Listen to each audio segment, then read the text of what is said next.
तो देखो अभी हमको देखना है क्या, एलिमेंट्स ऑफ गेटिंग सिस्टम। ठीक है, बहुत इंपॉर्टेंट है, बहुत ही ज्यादा इंपॉर्टेंट है पेपर पॉइंट ऑफ व्यू से, तो आपको ये चीज की समझ होना बहुत जरूरी भी है।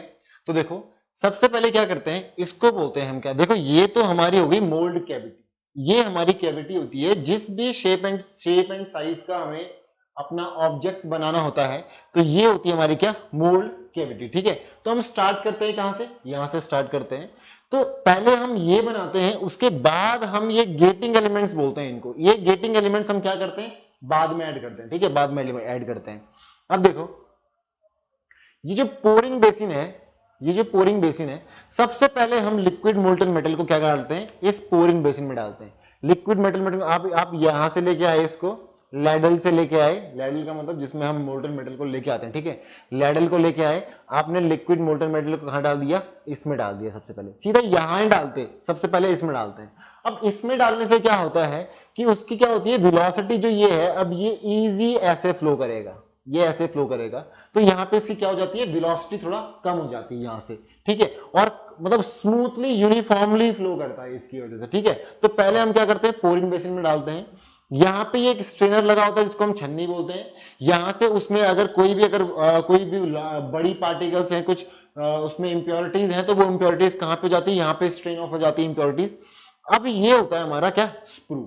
अब ये स्प्रू जो है, ये एक ऐसा वर्टिकल सेक्शन होता है। स्प्रू का भी डिजाइन हम देखते हैं कि किस तरीके से स्प्रू को डिजाइन करते हैं, वो अब आगे आएगा।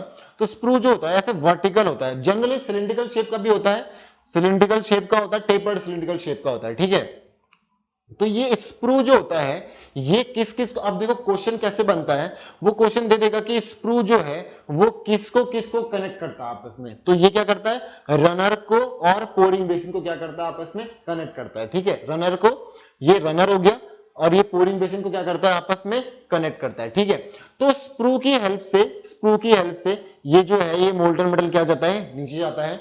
अब मोल्टन मेटल नीचे जाएगा, तो नीचे जाके मोल्टन मेटल कहां पे कलेक्ट होता है, यहां पे कनेक्ट होता है। इसको बोलते हैं स्प्रू बेस वेल। ठीक है, अब ये स्प्रू बेस वेल पे मोल्टन मेटल क्या हो गया, कलेक्ट हुआ। स्प्रू बेस वेल को यहां पे थोड़ा सा स्ट्रेंथ इसकी बढ़ा दी जाती है, और ज्यादा बढ़ा दी जाती है, ताकि क्या हो, यहां पे देखो ऊपर से एकदम से ये आएगा ना यहां पे, तो यहां पे स्प्लैशिंग हो सकती है। स्प्लैशिंग होने के बाद यहां पे क्या हो सकता है, इरोजन हो सकता है, सैंड का इरोजन हो सकता है। तो इसलिए क्या करते हैं, इसको थोड़ा स्ट्रेंथ इसकी क्या करते हैं, बढ़ा के रखते हैं। उसके बाद ये स्मूथली यहां से रनर के थ्रू क्या करता है, फ्लो करता है। ये हमारा रनर है, ये हॉरिजॉन्टल रनर है, यहाँ पे रनर के थ्रू क्या करता है, फ्लो करता है। अब रनर के थ्रू फ्लो करने के बाद यहां पे बीच में आता है हमारा क्या, स्किम बॉब। ये थोड़ी एक इस टाइप की मतलब स्फेरिकल या सिलिंड्रिकल शेप की, थोड़ा सा एक हायर जो थोड़ा डायमेंशन वाला स्पेस होता है, इसको बोलते हैं क्या, स्किम बॉब। इस स्किम बॉब का फंक्शन होता है, माना यहां से कोई इंप्योरिटी आ रही थी, अब ये इंप्योरिटी कोई लाइटर इंप्योरिटी थी। अब लाइटर इंप्योरिटी थी, तो वो कहां आ जाती है, यहां पे ऊपर पे आ जाती है। अब ऊपर पे आके ना वो यहाँ पे कलेक्ट हो जाती है, क्योंकि यहाँ पे वो नीचे जाएगी नहीं, क्योंकि यहाँ क्या है, लाइटर इंप्योरिटी में से डेंसिटी इसकी कम है, तो ऊपर आ जाना है, नीचे इसने जाना नहीं है, तो वो इंप्योरिटी यहीं पे कलेक्ट हो जाती है। ठीक है, अच्छा अब अगर कोई हायर डेंसिटी वाली इंप्योरिटी हो गई, कोई हैवियर इंप्योरिटी आ गई, तो हैवियर इंप्योरिटी कहां कलेक्ट हो जाती है, यहाँ इसके बॉटम में यहाँ पे कलेक्ट हो जाती है। ठीक है, इसके बॉटम में यहाँ पे कलेक्ट हो जाती है। और उसके बाद जो होता है हमारा प्योर जो मेटल होता है, वो प्योर मेटल मटेरियल जो भी है, वो हमारा क्या करता है, फ्लो करता है। यहाँ पे देखो मैंने छोटा सा थोड़ा एरिया इसका यहाँ पे कम करा हुआ है, अगर आप लोग देख पा रहे होंगे, तो ये रनर का क्रॉस सेक्शनल एरिया इतना है, लेकिन यहाँ पे मैंने यहाँ पे क्रॉस सेक्शन एरिया मैंने क्या कर रखा है, थोड़ा कम। इसको बोलते हैं हम क्या, गेट। इसको हम क्या बोलते हैं, गेट, या इसको इन गेट भी बोलते हैं। क्या बोलते हैं, इन गेट भी बोलते हैं। इसको क्या बोलते हैं, इन गेट भी बोलते हैं। तो इसके थ्रू, इस गेट के थ्रू जो हमारा ये मोल्टन मेटल है, वो इस हमारे कैविटी में क्या करता है, जाता है। फिर यहां से कैविटी में जो हमारा मोल्टन मेटल फिल हुआ, फिल होने के बाद फिर ये हमारा यहाँ पे क्या है, राइजर है। अब ये राइजर बना रखा है इसके ऊपर, तो ये पूरा फिल हो गया। अब इस पूरे फिल होने के बाद ये राइजर हमारा क्या होता है, फिल होता है, राइजर फिल होता है। ठीक है, राइजर के फंक्शन क्या क्या होते हैं वो हम आगे देखेंगे। मैंने आपको राइजर का एक फंक्शन तो मैंने आपको बता ही दिया था कि राइजर का फंक्शन क्या होता है। ये लिक्विड एंड सॉलिडिफिकेशन श्रिंकेज के टाइम पीरियड पे एक्स्ट्रा मटेरियल क्या करता है, सप्लाई करता है इसको। अब राइजर को हम डिजाइन कुछ इस तरीके से करते हैं कि जो ये राइजर है ये इससे पहले सॉलिडिफाई ना हो। राइजर मतलब हमारी जो मोल्ड कैविटी से पहले सॉलिडिफाई ना हो, क्योंकि अगर ये पहले सॉलिडिफाई हो गया तो फिर यहाँ पे श्रिंकेज होगा, तो फिर ये मटेरियल कहीं और से आने वाला नहीं है। तो यहाँ पे क्या हो, श्रिंकेज के टाइम पे हमारे मटेरियल में एक्स्ट्रा मिल जाए, तो इसलिए हम राइजर को डिजाइन करते हैं कि ये हमारा बाद में जाके कहीं क्या हो, सॉलिडिफिकेशन इसका हो। ठीक है, तो ये पूरा का पूरा क्या है, हमारा गेटिंग सिस्टम है। ये इधर पूरे की पूरी क्या है, यहां यहां यहां यहां ये सैंड है, ये हमारा क्या हो गया, फ्लास्क हो गया। अब ये 2 मोल्ड बॉक्स हो, 3 मोल्ड बॉक्स हो, वो यहां पे हम शो नहीं कर सकते हैं, तो ये हमारा क्या हो जाता है, फ्लास्क हो जाता है। ठीक है, तो मैं यहाँ पे पोरिंग बेसिन, यहां पे मैंने पोरिंग बेसिन का फंक्शन आपको बता दिया है। तो पोरिंग फंक्शन क्या क्या बोला मैंने, टू रिड्यूस द, क्या बोला मैंने इसका फंक्शन, टू रिड्यूस द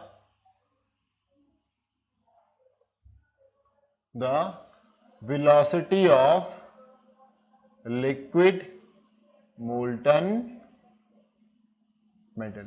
ठीक है, ये क्या करता है, वेलोसिटी को क्या करता है, रिड्यूस करता है। स्ट्रेनर का काम आपको बता दिया, स्ट्रेनर क्या करेगा, इसको क्या करेगा, यहां से इंप्योरिटीज को, तो मैं आपको बता रहा था स्ट्रेनर का काम मैंने आपको बता दिया, क्या करता है ये स्ट्रेनर, ये इंप्योरिटीज को क्या कर देता है, अलग कर देता है। स्प्रू का काम ये है, स्प्रू क्या करता है, पोरिंग बेसिन से मटेरियल को लेके आता है कहां तक, रनर तक लेके आता है। फिर रनर से ये चीज फ्लो करती है किसमें, स्किम बॉब के थ्रू, फिर इनगेट के थ्रू हमारी कैविटी में, और कैविटी के बाद जाती है राइजर में। फिर हम चाहते हैं कि राइजर वाला हमारा थोड़ा बाद में सॉलिडिफाई हो, किससे, हमारे कैविटी वाले से। ठीक है, अब देखो, अब एम ऑफ गेटिंग डिजाइन क्या है वो देख लेते हैं, या थोड़ा एम ऑफ गेटिंग डिजाइन।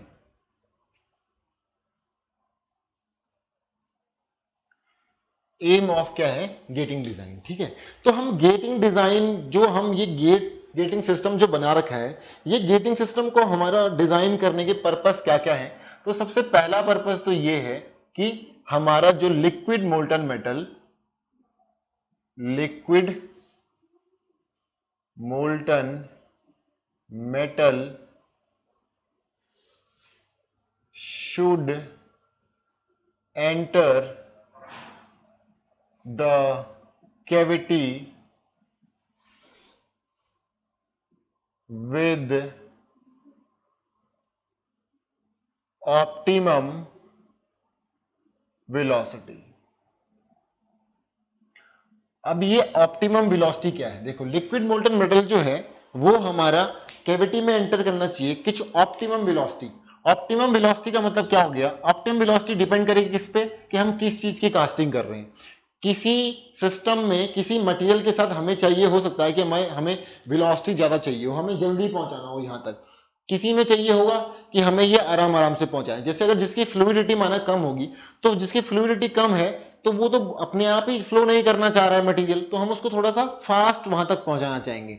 जैसे किसी में ऑक्सीडेशन होने का खतरा होता है, अब ऑक्सीडेशन में भी किसी का ऐसा है, ऑक्सीडेशन में भी क्या होता है कि चलो वो चीज हमें अभी आते हैं, उस चीज पर भी आएंगे। ठीक है, ठीक है, तो ये ऑप्टिमम वेलोसिटी का केस हो गया। दूसरा केस हो गया, अब ये ऑप्टिमम वेलोसिटी से क्या होता है ना, कई बार क्या होता है कि स्प्लैशिंग, मतलब स्प्लैशिंग भी हो जाती है। जैसे आपने क्या किया, यहां पे आपने क्या कर दिया, यहां से मटेरियल आया, यहां पे क्या हो गई, स्प्लैशिंग हो गई। स्प्लैशिंग का मतलब क्या होना कि मटेरियल बहुत तेज वेलोसिटी के साथ आके यहाँ पे गिरा, उसने क्या कर दिया, यहाँ पे थोड़ा सा इरोजन वगैरह उसने यहाँ पे कर दिया। ठीक है, इरोजन वगैरह उसने यहाँ पे कर दिया।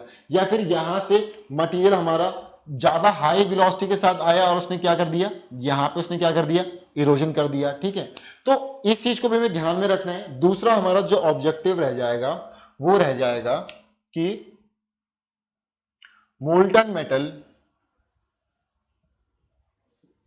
Metal should enter without air aspiration effect. ठीक है, विदाउट एयर एस्पिरेशन इफेक्ट। अब ये एयर एस्पिरेशन इफेक्ट क्या होता है मैं आपको समझाता हूं। ठीक है, पहले हम अपना थर्ड ऑब्जेक्टिव लिख लें, फिर थर्ड ऑब्जेक्टिव लिखने के बाद मैं आपको ये एयर एस्पिरेशन इफेक्ट क्या होता है उसको मैं समझाता हूं। थर्ड ये है, कास्टिंग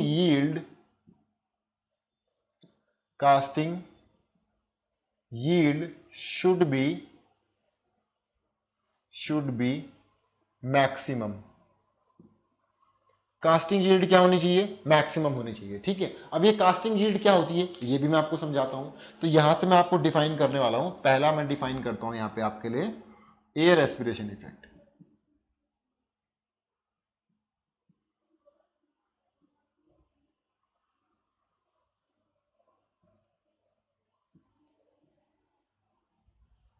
ठीक है, एयर एस्पिरेशन इफेक्ट। मैं आपको पहले एयर एस्पिरेशन इफेक्ट समझा देता हूं कि एयर एस्पिरेशन इफेक्ट क्या है। ठीक है,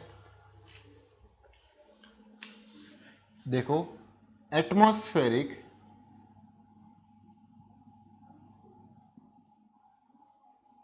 air can be absorbed in low pressure areas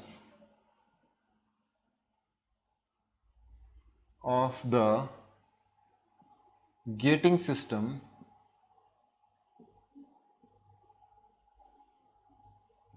is known as air aspiration effect.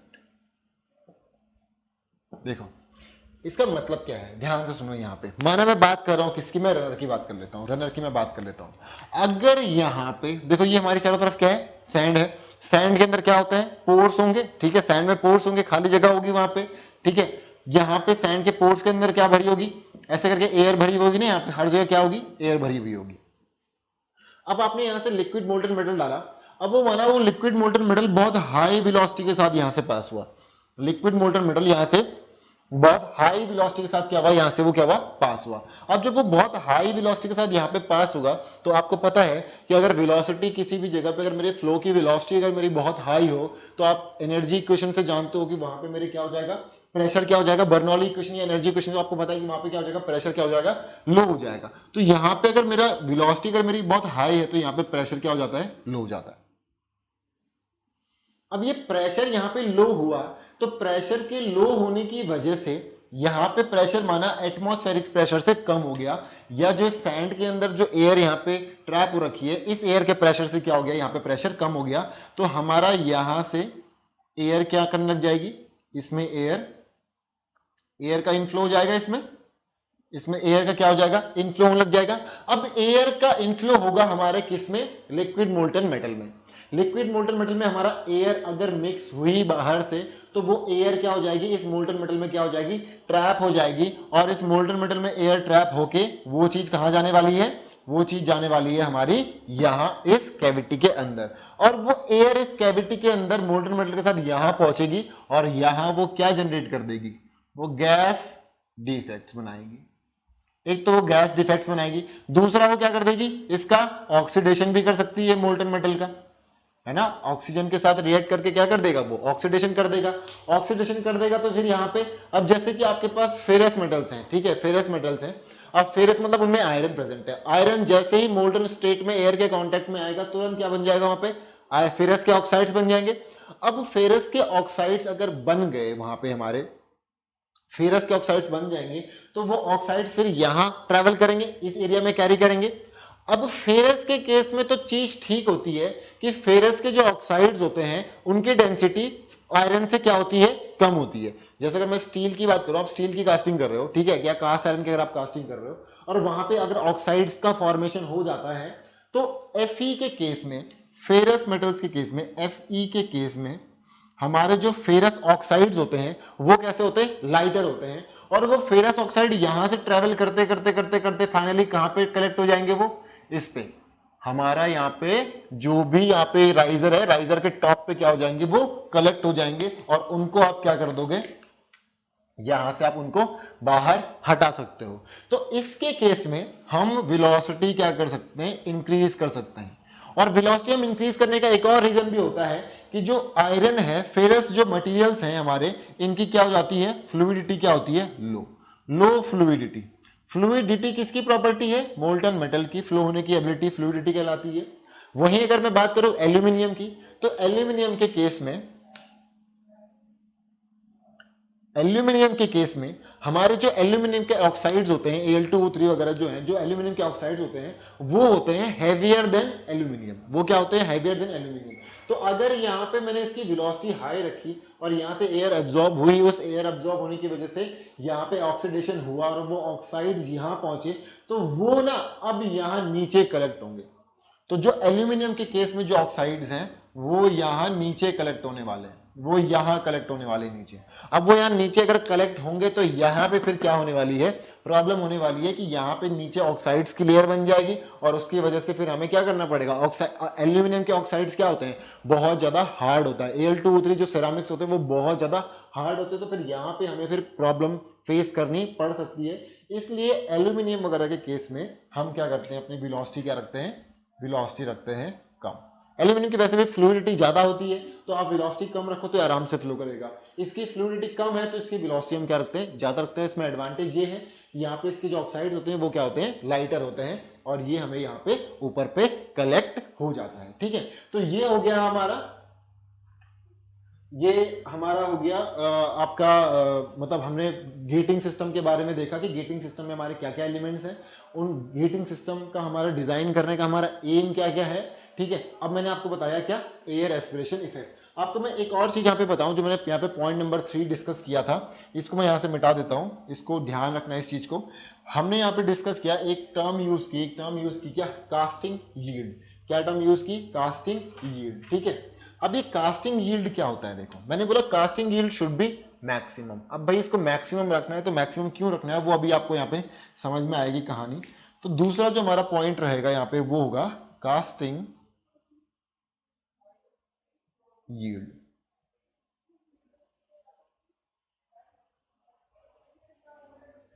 Casting yield, ठीक है। अब जो कास्टिंग यील्ड है ना, इसको बोलते हैं हम, देखो ये हमारा होता है वॉल्यूम ऑफ कास्टिंग। हम जो अपना जो ये मटेरियल होता है ना, ये कैविटी के अंदर जो यहाँ पे हमारा प्रोडक्ट बन के आ रहा है, इसको हम कास्टिंग भी बोलते हैं। ठीक है, volume of casting divided by volume of casting plus volume of gating system.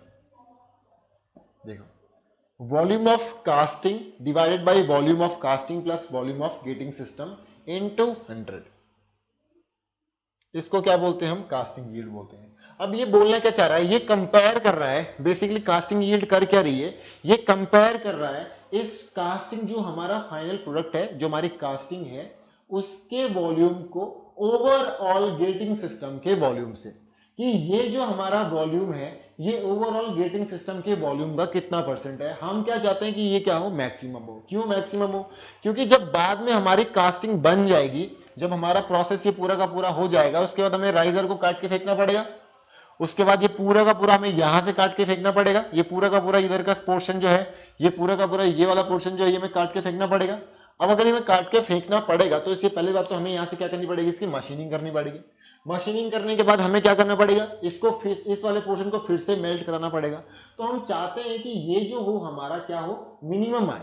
हम क्या हो? ये क्या हो हमारा? मिनिमम से मिनिमम हो। मतलब कि क्योंकि देखो, इसको मेल्ट करने में, मशीन ऑफ करने में, इसको मेल्ट करने में फिर से क्या लगने वाली है? हमारी एनर्जी हमारी बहुत लगने वाली है वहां पे। ठीक है, तो उस चीज से बचने के लिए हम क्या करते हैं कि हम चाहते हैं कि ये चीजें हमारी कम से कम हो। और एक प्रोसेस हमारी ऐसी भी होती है जिसमें कास्टिंग यील्ड क्या होती है? हमारी 100% होती है। मतलब कि वॉल्यूम ऑफ कास्टिंग और volume of casting plus volume of gating system क्या होता है? मतलब इसमें वॉल्यूम ऑफ गेटिंग सिस्टम कुछ होता ही नहीं है, तभी तो ये क्या आ जाएगा? ये बाई ये 1 बन जाएगा ना, और ये 100% आ जाएगा। तो जो ये होता है, ये एक प्रोसेस होती है, इसका नाम ध्यान रखना, सेंट्रीफ्यूगल कास्टिंग। सेंट्रीफ्यूगल कास्टिंग में कास्टिंग यील्ड क्या होती है? 100% होती है। और पेपर में पूछे जाने की बहुत हाई प्रोबेबिलिटी है इस चीज की कि कास्टिंग यील्ड किस प्रोसेस में 100% होती है। समझ में आई बात? या पूछ सकता है कि सेंट्रीफ्यूगल कास्टिंग में कास्टिंग यील्ड की कितनी वैल्यू होती है। ठीक है, तो वो आपको ध्यान रखना है। तो ये पूरा का पूरा क्या हो गया हमारा? एम ऑफ हमारा elements of gating system and aim of क्या हम क्यों हम अपना गेटिंग सिस्टम, मतलब हमारा एम क्या है, उसका ऑब्जेक्टिव क्या है। ठीक है, अब हम बात करेंगे आगे अब हमारे पास दो टाइप के गेटिंग सिस्टम होते हैं, एक हमारे पास एक टॉप गेट सिस्टम होता है, एक बॉटम गेट सिस्टम होता है, ठीक है। बस तीन होते हैं वैसे, टॉप भी होता है, गेट होता है, एक पार्टिंग लाइन होता है। पार्टिंग लाइन जो गेटिंग सिस्टम होता है वो टॉप और बॉटम का क्या है, वो मिक्सचर है। तो अभी हम बात करते हैं अपना, देखते हैं कि हमारा टॉप गेटिंग सिस्टम क्या है एंड बॉटम गेटिंग सिस्टम क्या है, उसके बारे में क्या करते हैं हम डिस्कस करते हैं, ठीक है।